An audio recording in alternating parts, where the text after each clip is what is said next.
శ్రీకృష్ణ భగవంతునికి నమస్కరించుకుంటూ త్రైత సిద్ధాంత భగవద్గీతలోని విభూది యోగము అనే అధ్యాయంలో 40వ శ్లోకం గురించి తెలుసుకుందాము.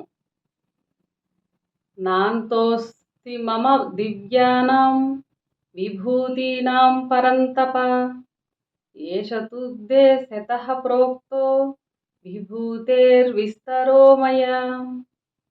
భావము: సూర్యులందరిలోన విష్ణువును నేను, ప్రకాశము గల జ్యోతులలో సూర్యుడును, వాయువులలో మరీచి వాయువును నేను, నక్షత్రములలో చంద్రుడును నేను, వేదములలో సామవేదమును, దేవతలలో దేవేంద్రుడును, ఇంద్రియములలో మనస్సును నేనే, జీవరాశులలోని చైతన్యమును నేనే, రుద్రులలో శంకరుడును నేనే, యక్ష రాక్షసులలో కుబేరుడును నేనే, వసువులలో అగ్నిని నేనే, శిఖరములలో మేరు శిఖరమును నేను, పురోహితులందు బృహస్పతిని నేనని తెలియుము, సర్వసేనాదులందు షణ్ముఖుడునగుదును, సరస్సులలో నేను సాగరుండు నగుదును, ఋషులలోన నేనగుదు బృహ మహర్షిని, శబ్దములలో ఓంకార శబ్దమును నేను, యజ్ఞములందు నేను జ్ఞాన యజ్ఞమగుదును, పర్వతములలో హిమాలయమును అగుదును నేను.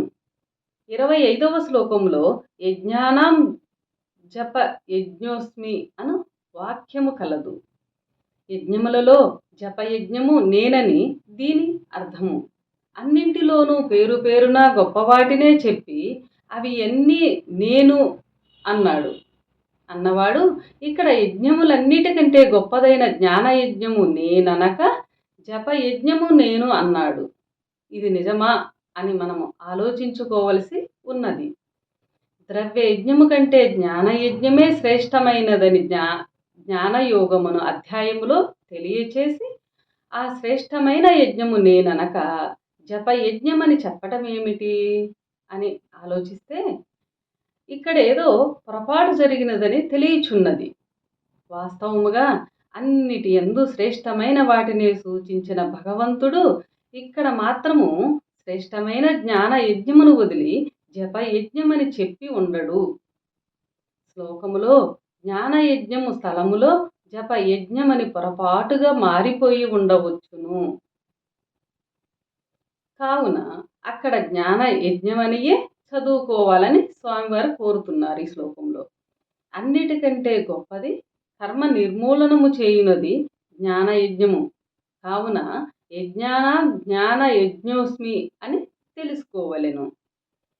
సర్వవృక్షంబులందు అశ్వత్థ వృక్షమును, దేవర్షులందు నారదుడును, గంధర్వులలో చిత్రరథుడును, సిద్ధులలో కపిలముని నేను, అశ్వములలో నేను ఉచ్చైశ్రవమును, అమృతములలో పుట్టినందువలన ఏనుగులలో ఐరావతమును నేను, నరులలో రాజును నేను, ఆయుధములలో వజ్రాయుధమును నేను, ఆవుల యందు కామధేనువును, పుట్టించువారుల్లో కందర్పుడును, సర్పములలో వాసుకి సర్పమును నేనే అగుదును, నాగులలో 1000 శిరస్సుల అనంతుడు అగుదును, జలచరములకు వరుణదేవుడును, పితరులందు ఆర్యముడును, దండించువారిలో యముడను నేనే, రాక్షసులలో ప్రహ్లాదుడను, వేచి ఉన్నవారికి కాలమును నేను, మృగములలో సింహమును నేను, పక్షులలో వేనతేయుండును పక్షిని నేను, వేగముగా చరించు వారిలో గాలిని, శస్త్రములు ధరించిన వారిలో రామచంద్రుడను, చేపలలో ముసలిని, పుణ్యజలములలో గంగానదిని నేను, పుట్టెడు వాడికంతయు ఆది మధ్య అంత్యములు నేను, విద్యలందు ఆధ్యాత్మిక విద్యనవదును, వాదించువారు వాదము నేను, అక్షరములలో అకారమును, సమాసములలో ద్వంద్వ సమాసమును, నాశనములో అక్షయమును, విశ్వముఖుడైన విధిని నేనే, ఎల్లవారిని సంహరించుటములో మృత్యువును, పుట్టువారికి భవిష్యత్తును, స్త్రీలలో లక్ష్మిని, కీర్తి, స్మృతి, మేధస్సు, ఓర్పు అన్నియు నేను, సామగానంబులలో బృహత్సామయును, ఛందస్సులో గాయత్రిని. మాసములో మార్గశిర మాసమును, ఋతువులలో వసంత ఋతువును నేనే అయి ఉన్నాను. మోసములలో జూదము నేను, సర్వ తేజస్సులందు తేజము నేను, సాత్వికులలో గల సత్యమును నేను. అట్లే ప్రయత్నించు వారిలో ప్రయత్నమును, గెలుపొందు వారిలో జయమును నేనే.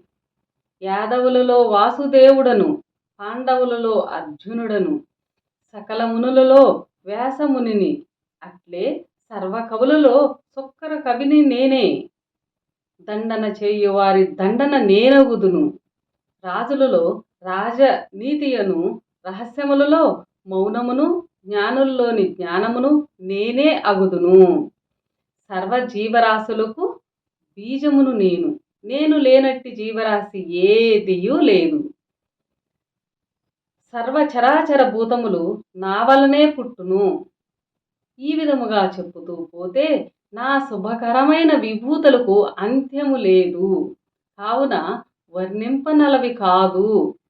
విస్తరించక ముఖ్యమైన వాటిని కొన్నింటిని మాత్రము నీకు చెప్పి తిని అని కృష్ణుడు అన్నాడు. ఇంకొంత వివరంగా తెలుసుకుంటే ఈ శ్లోకములో పరమాత్మ విషయమును ఒక్క మాటలో చెప్పాలంటే ఇది అది అను భేదము లేకుండా అంతటా అన్నీయూ తానై ఉన్నాడని చెప్పవచ్చును. ఇక్కడ మీరు నన్ను ఒక ప్రశ్న అడగవచ్చునని స్వామివారు అంటున్నారు. అదేమనగా, పరమాత్మ అన్నీయూ తానై ఉన్నప్పుడు మృగములలో సింహమును, రాక్షసులలో ప్రహ్లాదుడను, శబ్దములలో ఓంకారమును అనడంలో అర్థమేమిటి?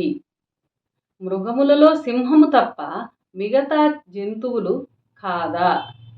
శబ్దములో ఓంకారము తప్ప మిగతా శబ్దములేవి కాదా అని ప్రశ్నించవచ్చును. ఇక్కడ స్వామివారి జవాబు ఏమనగా, అంతయు నేనే అను ఒక చిన్న మాటకు ఇంత వివరము చెప్పనవసరము లేదు. అయినప్పటికీ వివరముగా చెప్పదలిచి ఇన్ని శ్లోకములుగా చెప్పారు. అలా చెప్పినప్పటికీ వివరముగా అర్థము కాలేదు.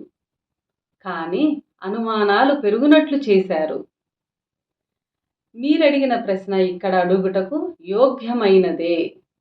ఈ శ్లోకములు వ్రాసిన వారు ఒక జాతిలో పేరు పొందినది చెప్పితే మిగతావన్నీ చెప్పినట్లే అగునని వారు అనుకోవటము పొరపాటైనని ఒప్పుకోవచ్చును.